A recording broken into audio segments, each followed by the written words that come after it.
Muy bien, queridos estudiantes, en esta segunda parte de la clase de fisiopatología de las anemias, veremos otro tipo de anemias, pero antes veremos un caso clínico. Este es un paciente adulto de 51 años, recolector de basura que procede del barrio Ricardo Brugada y que consulta con el médico porque tiene hormigueo o parestesias en los miembros inferiores, pero lo que realmente le preocupa es que tiene una debilidad de ambas piernas. Tiene poca fuerza y esto le dificulta hacer su trabajo y tiene aproximadamente una antigüedad de 6 semanas. El paciente no tiene antecedentes de diabetes ni de hipertensión. Sí es fumador de 20 cigarrillos por día desde hace 30 años y también es portador de gastritis y consume un antiácido desde hace varios años, aunque no volvió a la consulta para la suspensión de la medicación. Dice ser bebedor de cerveza, pero ocasionalmente. Al examen físico, todos los signos vitales se encuentran dentro de rango normal. Sí llama la atención del médico una palidez de piel y mucosas. A nivel pulmonar y abdominal no se encuentran datos de interés, así como a nivel cardiovascular. El examen neurológico refleja una franca paresia o disminución de la motilidad y de la fuerza de los miembros inferiores, más del lado derecho. Los reflejos osteotendinosos están presentes, pero francamente disminuidos a nivel de los miembros inferiores y la sensibilidad se encuentra conservada. Con estos datos, el médico decide internar al paciente para realizarle laboratorio y otros estudios. El laboratorio refleja una disminución del pool eritrocitario, así como de la hemoglobina y del hematocrito. Como verán, el volumen corpuscular medio se encuentra aumentado y la hemoglobina corpuscular media y la concentración de la hemoglobina corpuscular media se encuentran dentro de rangos normales. En el frotis, además, hay anisocitosis y poiquilocitosis que reflejan diferentes formas y diferentes tamaños de los eritrocitos. Los reticulocitos se encuentran a menos de 1% y hay una leve disminución de la cantidad de leucocitos con una fórmula que se encuentra normal y también una disminución de las plaquetas. Al hepatograma se encuentra una elevación mínima de la GOT y GPT, que son las enzimas hepáticas, y la láctico deshidrogenasa se encuentra aumentada. Se realizó además una cinética del hierro que se encontraba dentro del rango en los límites inferiores y un dosaje de vitamina B12 que se encontraba por debajo de los valores normales y un ácido fólico que se encontraba con rango normal. Además del laboratorio, se realizó una tomografía de cráneo que revela una atrofia cerebral difusa pero leve y una electromiografía que mide los potenciales que se dirigen a los miembros inferiores y que dio como diagnóstico una neuropatía periférica. El diagnóstico final de este paciente fue de neuropatía asociada a déficit de B12 y anemia megaloblástica. Como verán, la anemia se refleja por los niveles disminuidos de hemoglobina y glóbulos rojos. El tamaño de los glóbulos rojos estaba aumentado y la forma y tamaños estaban alterados. Podemos, por lo tanto, decir que esta es una anemia macrocítica, y por los reticulocitos disminuidos podemos además decir que es una anemia arregenerativa. Y que si mirásemos los leucocitos y las plaquetas que se encuentran también disminuidas, podríamos hablar de que hay una disminución de las 3 series. Y esto refleja un trabajo medular disminuido que se asocia probablemente al déficit de vitamina B12, que todos sabemos es un factor de maduración de los glóbulos rojos. Veamos entonces este diagnóstico que es el que nos compete. Las anemias megaloblásticas son un grupo de anemias que tienen en común un trastorno de la maduración de los eritrocitos. Y esto es debido a que hay un trastorno a nivel del ADN. Lo que ocurre desde el punto de vista químico es que la síntesis del ADN se encuentra alterada a nivel de los eritrocitos. Por lo tanto, el núcleo madura de una manera más lenta que el citoplasma y hay una disrelación entre el tamaño del citoplasma y el núcleo de la célula. La relación entre el ARN y el ADN aumenta y esto retrasa la división de las células que se quedan en la fase S. No logran duplicar su ADN. Entonces, en una anemia megaloblástica, el 50% de la población eritroide se encuentra en fase S, siendo que lo normal es que sea solamente de un cuarto de su población. Por lo tanto, hay un gran grupo de células que no logra entrar en eritropoyesis y va a la apoptosis. Desde el punto de vista morfológico, este trastorno se refleja en una disminución de la hemoglobina y del número de glóbulos rojos con anemia y megaloblastosis, que es una disrelación entre el tamaño del núcleo y el tamaño del citoplasma, que se traduce en un gran tamaño celular y una hemoglobinización más rápida, es decir, la hemoglobina se condensa rápidamente y se produce una pignosis a nivel del núcleo. Los precursores celulares de los granulocitos, ya que todos vienen de la misma serie, que es la mieloide, son gigantes y a veces los neutrófilos se encuentran hipersegmentados. Lo que se puede ver si se hiciera un frotis de la médula es que la misma estaría hipercelular, ya que es la maduración final la que se encuentra alterada. ¿Y cuáles son las principales causas de este tipo de anemias? Las causas más importantes son el defecto de vitamina B12 o de folatos, o que haya alguna medicación, por ejemplo, que altere a los folatos. Puede que también no haya relación con estos dos factores de maduración, como en el caso de la leucemia o la mielodisplasia, o tratamientos con fármacos quimioterápicos que alteran el ADN, o algunos más raros como la aciduria orótica o algunos que tienen respuesta a la tiamina. Lo que sí sabemos es que las causas más comunes son los déficits de estos dos factores nutricionales, la vitamina B12 y el ácido fólico, cuya importancia veremos a continuación.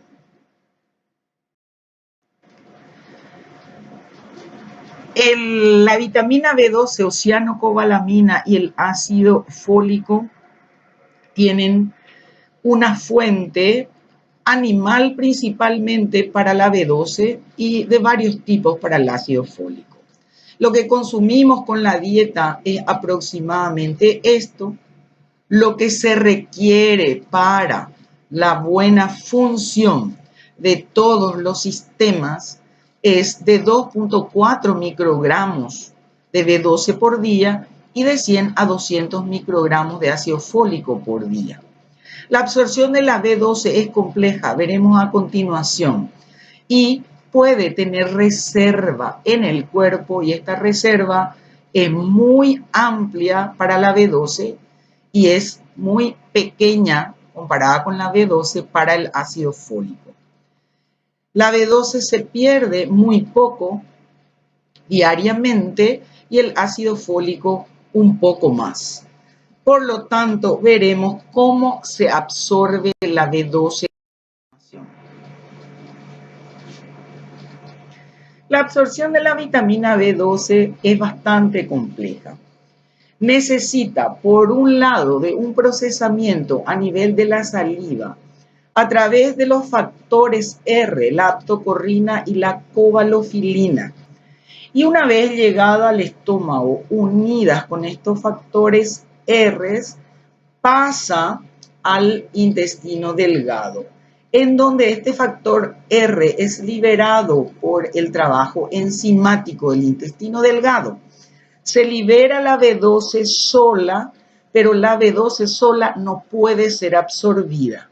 Interviene ahí el factor intrínseco producido por el estómago, que una vez ligado a la B12 encuentra su receptor y es posible que la misma ingrese a la célula del ilion, se una a las diferentes transcobalaminas y esto pasa a la circulación enterohepática y es liberada finalmente a la circulación. Por lo tanto, la absorción de la B12 no depende simplemente de la cantidad de B12 que uno consuma, sino que depende de factores salivales y de un factor gástrico, de la indemnidad de los receptores a nivel intestinal y de la presencia de los transportadores sanguíneos o celulares y sanguíneos para que ésta pueda llegar a su destino dentro del cuerpo. El ácido fólico tiene una manera de absorberse un poco más simple. En los alimentos ingresa como poliglutamatos que por acción enzimática. La pregunta y lo importante acá es ¿cuál es el rol de la vitamina B12 y del ácido fólico en la síntesis del ADN que puede afectar a la maduración de los glóbulos rojos? Y fijémonos en nuestro metil tetrahidrofolato que ha ingresado a partir del ácido fólico. En presencia de vitamina B12, este metil tetrahidrofolato se libera de su grupo metilo y se transforma en tetrahidrofolato. Esta acción de la vitamina B12 sobre el metil tetrahidrofolato también hace que la homocisteína se transforme en metionina. Este tetrahidrofolato, por acción del poliglutamato, se metilena y se transforma en 5,10 tetrahidrofolato. Este actúa como una enzima que transforma a la desoxiuridina en desoxitimidina y sabemos que la timidina es una de las purinas fundamentales para la formación del ADN. Veamos de nuevo el esquema.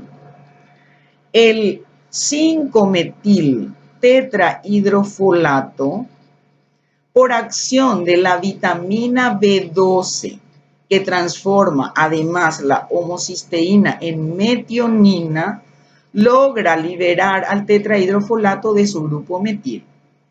Este grupo metil, finalmente, por acción de los poliglutamatos, se metilena y el 5,10 tetrahidrofolato es una enzima que se conoce como timidilato sintetasa, que transforma la desoxiuridina en desoxitimidina, que es fundamental como pirimidinas para la formación del ADN.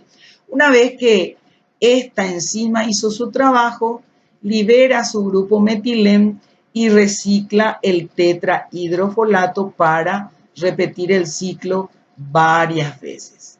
Concluimos entonces que el déficit, ya sea de vitamina B12, ya sea de ácido fólico, ya que tienen que interactuar ambos, van a trastornar o disminuir la síntesis del ADN y esto hace que las células eritroides no maduren y queden en fase S por mucho tiempo y luego entren en apoptosis. Las causas de déficit de folatos pueden ser a nivel nutricional, el alcoholismo, la desnutrición o bien que se coma una dieta pobre en vegetales. También puede deberse a una mala absorción a nivel intestinal. Estas son las patologías que pueden producirlo. O puede ser que el requerimiento de ácido fólico se encuentre aumentado, como ocurre en el embarazo, en la lactancia, en ciertas enfermedades inflamatorias. Puede ocurrir también que el ácido fólico se pierda en exceso, como ocurre con los pacientes con insuficiencia cardíaca o que se encuentren en tratamiento de diálisis. O que haya una medicación que interfiera con el aprovechamiento o absorción de los folatos, como ser los anticonvulsivantes o medicamentos conocidos como antifólicos. Varias, por lo tanto, son las causas que producen déficit de folatos.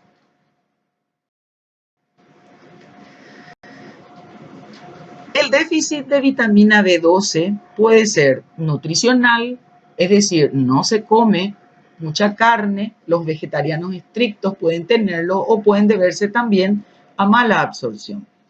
La mala absorción puede ser de origen gástrico, es decir, que el paciente tenga una resección del estómago, gastrectomía, o que haya una ausencia congénita del factor intrínseco, que ustedes ya conocen su importancia para su absorción.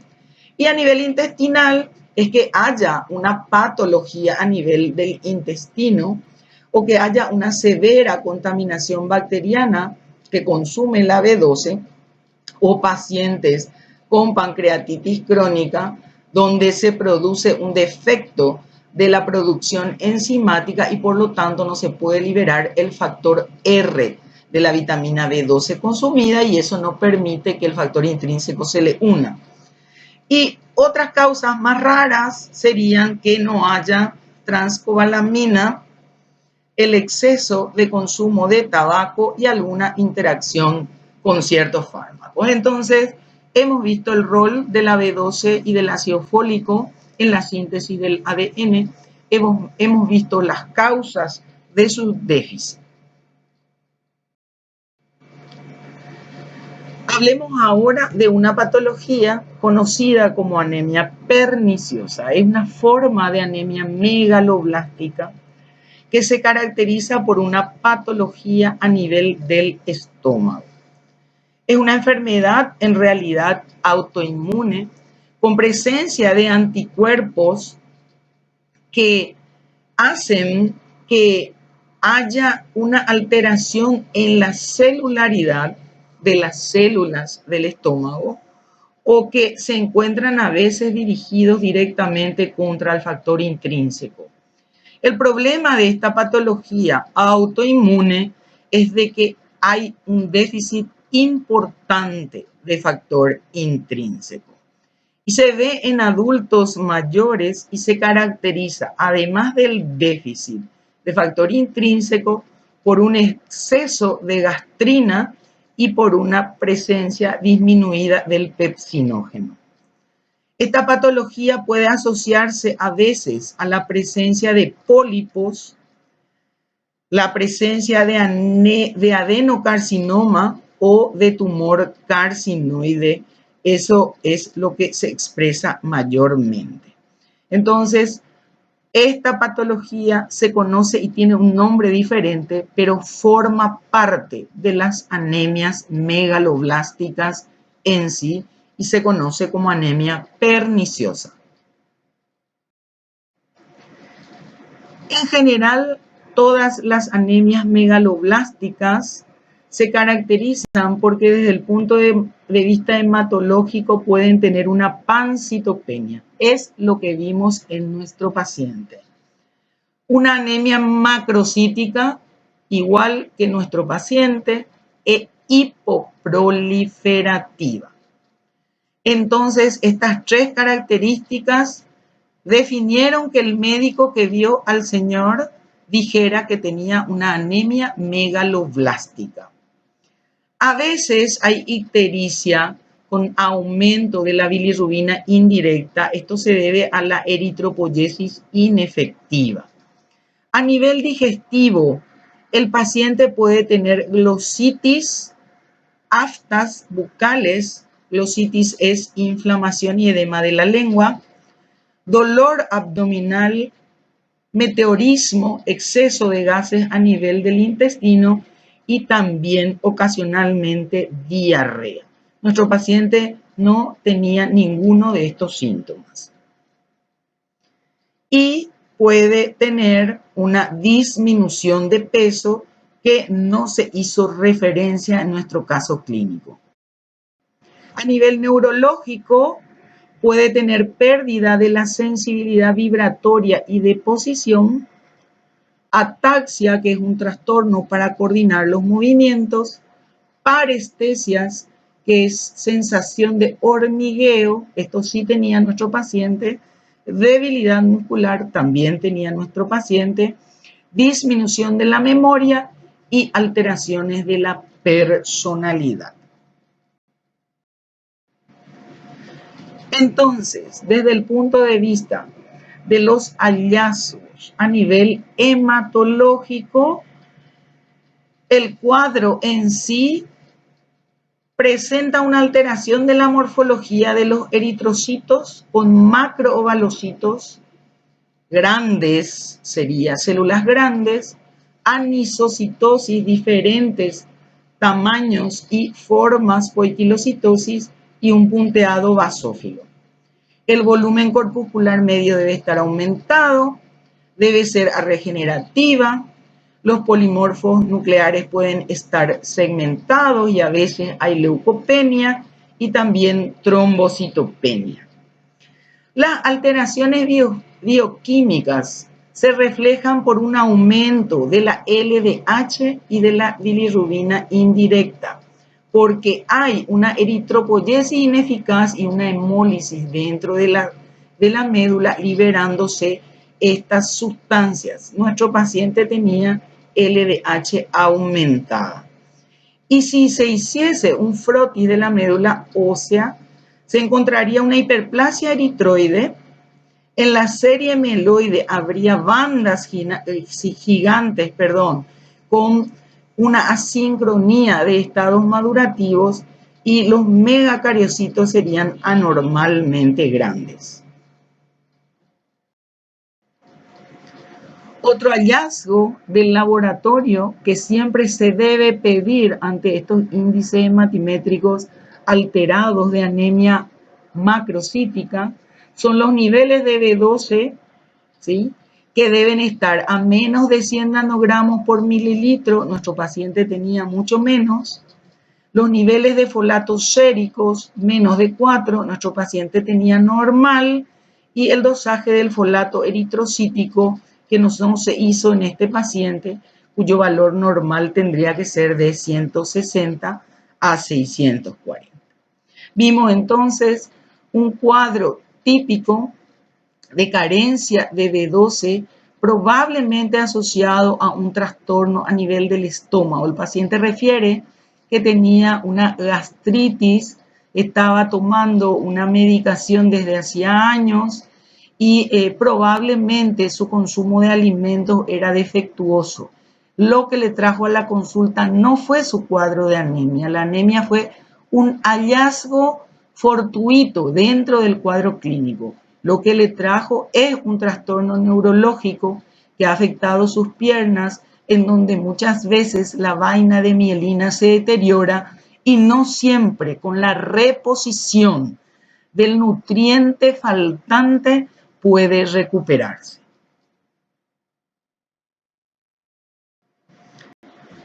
El último tipo de anemias que veremos son las anemias hemolíticas.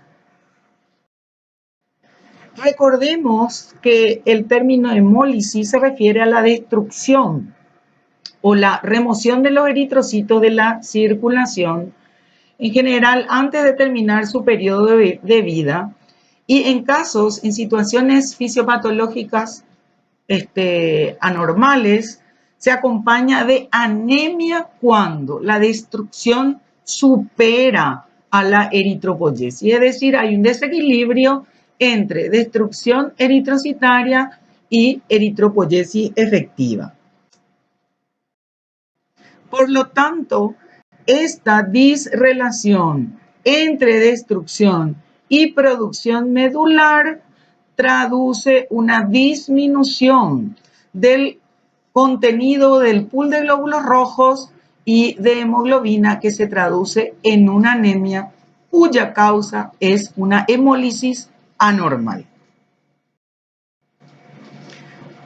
Las anemias llamadas hemolíticas, que pueden ser de varios tipos, se caracterizan todas ellas porque los glóbulos rojos viven menos de 120 días, porque se acumulan en el organismo productos del catabolismo de la hemoglobina derivado de esta destrucción hemolítica, y porque hay en general un incremento de la eritropoyesis tratando de compensar la pérdida de los hematíes. Debemos, por lo tanto, de presumir que este tipo de anemias es regenerativa, debe tener un conteo reticulocitario elevado. ¿Cuáles son las manifestaciones generales de todos los tipos de anemias hemolíticas? La presencia de ictericia por la acumulación de bilirrubina en sangre, la palidez, y a veces puede haber esplenomegalia, ya que sabemos que el vaso y el hígado son los lugares donde se realiza la mayor destrucción de glóbulos rojos. Una concentración de hemoglobina que puede ser normal, pero en general está reducida. Una disminución de la aptoglobina, como ustedes recordarán, en el proceso de destrucción de glóbulos rojos, es una de las moléculas producidas del hígado que ligan fragmentos de este catabolismo. Cuando el catabolismo está aumentado, la aptoglobina está siendo muy utilizada y por lo tanto su conteo en sangre es bajo. La eritropoyetina se encuentra aumentada, también la LDH, que se libera a partir de los glóbulos rojos destruidos. Los reticulocitos se encuentran aumentados y la bilirrubina conjugada está aumentada, lo que determina la presencia de ictericia. Entonces, estas son las manifestaciones comunes que pueden tener todos los tipos de anemias hemolíticas. Resumen. La anemia hemolítica, por lo tanto, es un incremento de la destrucción de los glóbulos rojos que excede a la capacidad medular de compensar el pool de eritrocitos a ser liberados a la circulación. Las mismas pueden ser agudas o crónicas heredadas o adquiridas, o la hemólisis puede ser por defecto propio del glóbulo rojo, se llama intrínseca, y o puede ser debida la destrucción a otras causas, y a esto se le llama anemia hemolítica extrínseca. Las intrínsecas conllevan en general un defecto del glóbulo rojo, del eritrocito, ya sea de su membrana o ya sea de la hemoglobina misma o de las enzimas que intervienen normalmente en la actividad metabólica del eritrocito. Las extrínsecas pueden ser más variadas, pueden deberse a presencia de anticuerpos, pueden ser autoinmunes, anticuerpos dirigidos contra los eritrocitos, a problemas traumáticos a nivel de la circulación, es decir, que haya un trastorno a nivel de los vasos que promuevan la destrucción de los glóbulos rojos, o a nivel cardíaco. Puede deberse a la presencia de microorganismos que destruyen los glóbulos rojos, o puede deberse a una acción exagerada del vaso conocida como hiperesplenismo y que promueve la destrucción del sistema mononuclear macrofágico a ese nivel de manera totalmente acelerada o exagerada. Por lo tanto, nosotros veremos las causas intrínsecas de anemias hemolíticas por un lado, y al final de esta clase veremos las causas extrínsecas que pueden inducir este tipo de anemias. Los defectos heredados del eritrocito que pueden producir anemia hemolítica y que veremos en la cátedra de fisiopatología son la eferocitosis hereditaria, la drepanocitosis, las deficiencias enzimáticas y la talasemia. Estos abarcan trastornos de la membrana, trastornos enzimáticos y trastornos de la hemoglobina propiamente dicha. Para analizar los problemas de la membrana del glóbulo rojo, debemos de recordar la composición de la misma, que es bastante compleja. Como toda membrana celular, tiene una doble capa de lípidos y proteínas integrales de membrana. Lo que realmente le diferencia un poquito y donde se producen en general los problemas de la membrana eritrocitaria es a nivel del citoesqueleto eritrocitario. Recordar que el citoesqueleto está formado por la espectrina, la anquirina, la actina y además de las proteínas 4.1, 4.2, 4.3 y así hasta la 4.9.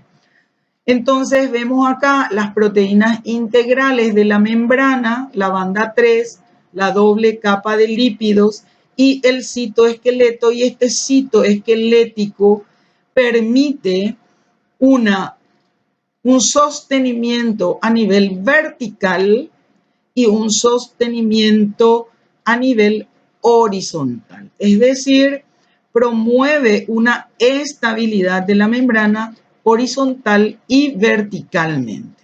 Entonces, recordar, espectrina, anquirina, actina y proteína 4.1 y 4.2.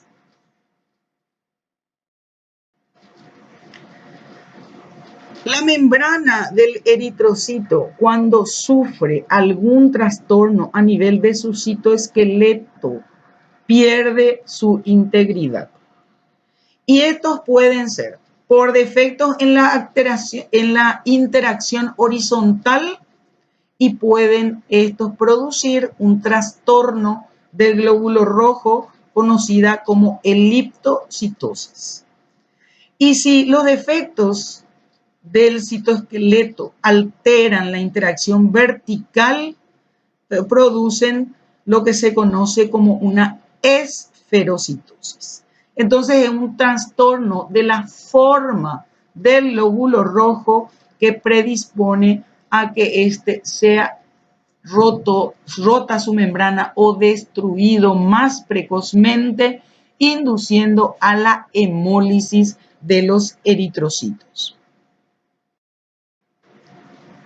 La liptocitosis hereditaria es una enfermedad autosómica dominante que se caracteriza porque la forma de los eritrocitos es anormal. Tiene forma de elipse.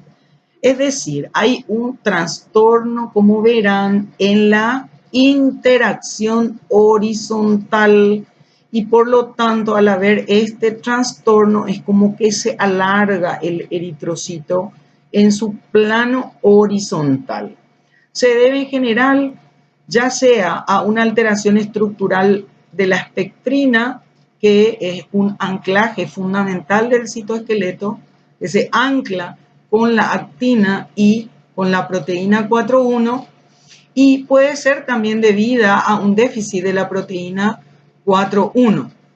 Entonces, al no haber esta, que es la que da estabilidad a la unión de la espectrina con la actina, entonces, con la actina, perdón, entonces se produce esta disociación o disrelación del plano horizontal. También puede haber un trastorno a nivel de la proteína 3 o banda 3 que promueve la rigidez de la membrana, lo que sí es evidente que esta membrana se encuentra rígida, se va a romper más fácil y tiene una forma anormal, y esto induce a la destrucción o hemólisis de los eritrocitos.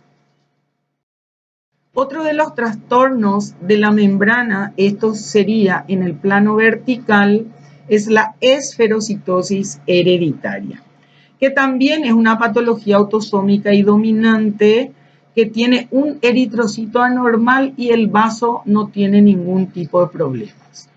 Los defectos aquí se encuentran en la espectrina y en la anquirina, y la membrana es total y absolutamente inestable, y los glóbulos rojos tienen un tamaño bastante particular, y esto induce posteriormente a la hemólisis. Lo que ocurre en la esferocitosis es que hay una pérdida de superficie y se incrementa el estrés metabólico. Por lo tanto, ahí es atrapado en el bazo y se produce la destrucción. El problema con el eritrocito que padece esta patología de la membrana y que se conoce como esferocito es que es sumamente rígido, pasa muy dificultosamente los sinusoides esplénicos y por lo tanto ahí es secuestrado y destruido por el sistema mononuclear macrofágico.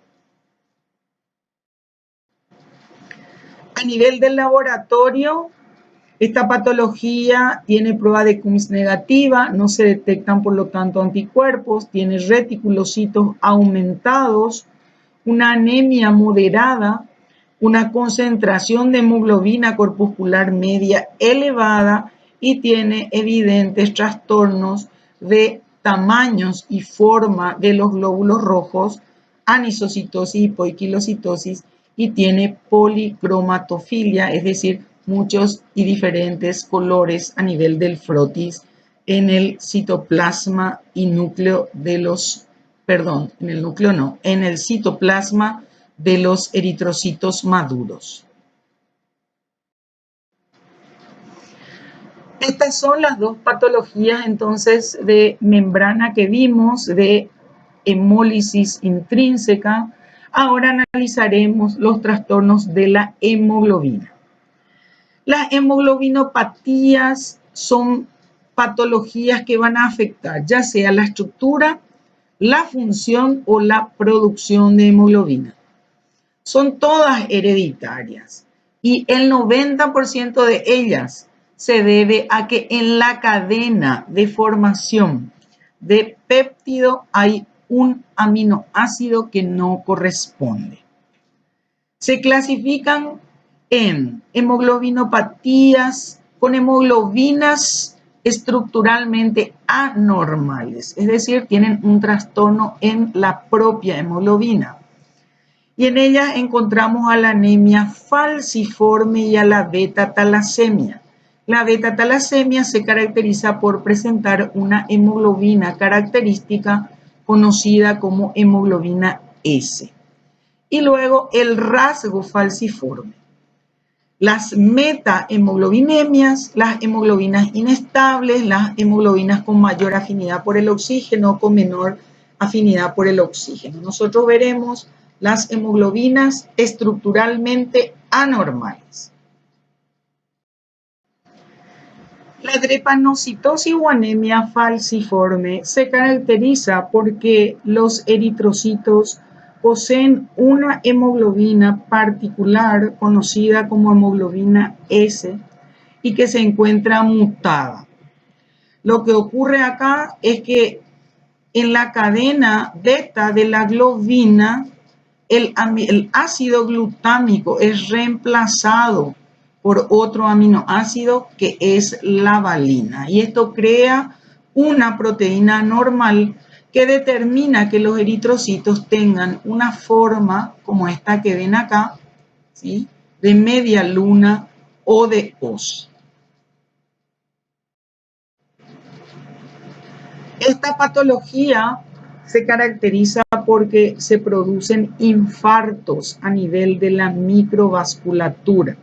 Esto es porque los glóbulos rojos obstruyen la circulación y promueven la falta de circulación de sangre a ese nivel e isquemia del tejido. Y esto se traduce por crisis de dolores óseos, infarto de la retina, puede haber infartos a nivel del vaso, puede haber infecciones, ¿sí?, porque en realidad el bazo está trabajando solamente para destruir glóbulos rojos y no hace otro trabajo, y por lo tanto todo lo que es sistema de defensa se trastorna y hay una inmunodepresión. Las infecciones son sobre todo por neumococo.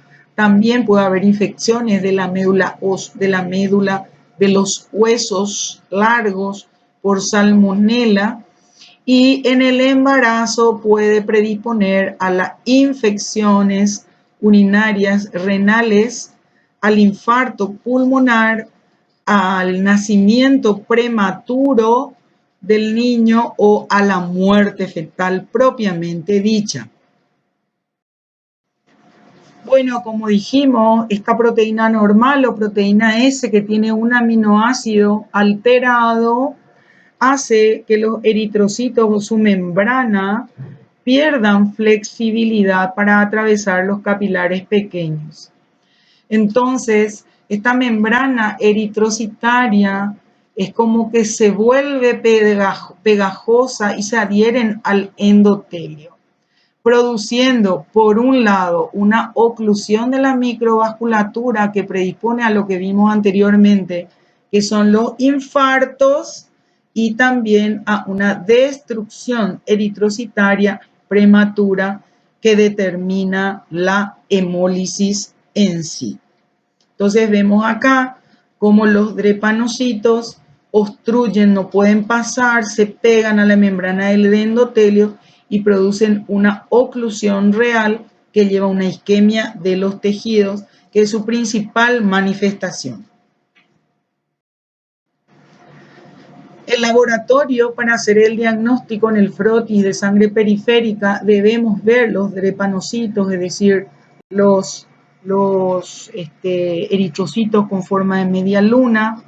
También dentro del citoplasma se pueden observar los cuerpos de Howell-Jolly, que son algunos fragmentos o desechos que quedan del núcleo y del material genético de la célula. Tiene que constatarse la presencia de anemia propiamente y esta debe ser normocítica, normocrómica. Tiene que haber un incremento de los reticulocitos, es decir, es una anemia regenerativa, pero esto ya no lo digo porque todas las anemias hemolíticas son regenerativas. Un aumento de la bilirrubina indirecta, y si se hiciese una electroforesis, se podría detectar la presencia de la proteína S y ocasionalmente de otra hemoglobina, de otra proteína conocida como proteína F. Así se hace el diagnóstico entonces de drepanocitosis. Otra de las causas de anemias hemolíticas intrínsecas consiste en los defectos enzimáticos. Hemos visto los trastornos de la membrana eritrocitaria y ahora veremos los déficits que pueden haber a nivel de las enzimas y que promueven la destrucción precoz de los eritrocitos. La más importante o más común y la que veremos nosotros es la deficiencia de la glucosa 6-fosfato deshidrogenasa, que interviene de manera muy importante en el metabolismo eritrocitario, pero también pueden deberse a deficiencias de piruvato quinasa o de exoquinasa. El déficit de la glucosa 6-fosfato deshidrogenasa, como les había dicho antes, es la enzimopatía que más frecuentemente se presenta como causa de anemia hemolítica.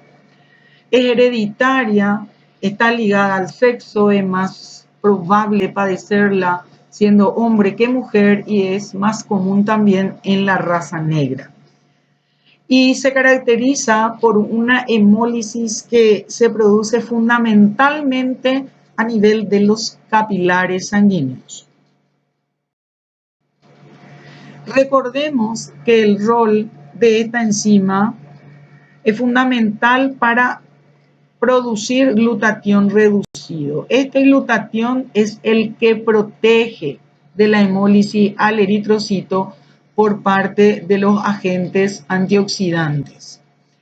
Si la hemoglobina se transformase en metahemoglobina y esta en sulfohemoglobina, que es súper inestable y precipita en el interior del eritrocito, entonces se producen unos corpúsculos de estos depósitos conocidos como corpúsculos de Heinz, que tienen una alta afinidad química por el citoesqueleto de la membrana, entonces ahí promueven una deformación de la membrana que predispone también a la hemólisis. Por un lado, entonces, la hemólisis se promueve ante este déficit enzimático por la falta de defensa a la oxidación y por otro lado, por la formación de metahemoglobina que predispone a la formación de sulfohemoglobina y formación de estos corpúsculos que alteran la estructura de la membrana y la vuelven más rígida en realidad. En general, esta es una patología que es asintomática. No existe ningún síntoma hasta que la persona está o se enfrenta a situaciones que promueven el estrés oxidativo, como ser el consumo de ciertos fármacos, como la aspirina particularmente, algunos antimaláricos y algunos antibióticos. O bien que la persona ingiera habas, que son legumbres sobre todo que vienen envainadas, como los porotos, como la arveja, como la chaucha, y que son ricas en L-Dopa. Y un metabolito de esta L-Dopa es un potente oxidante y predispone, por lo tanto, a la hemólisis en estos pacientes. Y también las infecciones, sobre todo aquellas que son graves y que inducen a la producción de importantes cantidades de metabolitos o catabolitos celulares.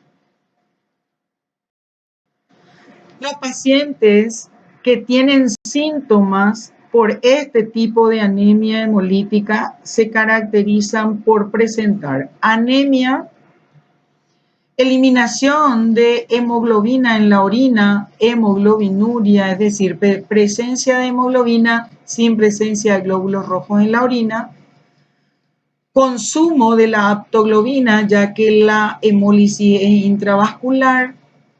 Dolor lumbar y en el frotis, la presencia de corpúsculos de Heinz, que son característicos del déficit de la glucosa 6-fosfato deshidrogenasa. Y terminamos analizando las anemias hemolíticas que tienen causas extrínsecas. La primera situación que veremos es el hiperesplenismo.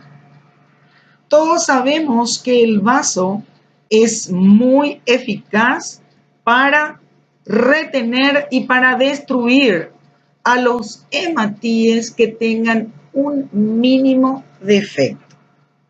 Cuando el vaso se encuentra agrandado por diferentes motivos, aumenta la destrucción de las células sanguíneas, induciendo a una disminución de todas las células.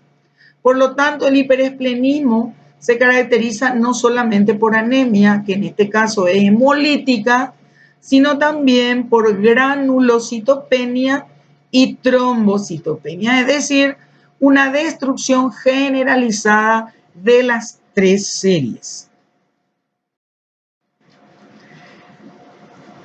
Otra causa que puede destruir extrínsecamente a los glóbulos rojos es la producción de anticuerpos contra ellos.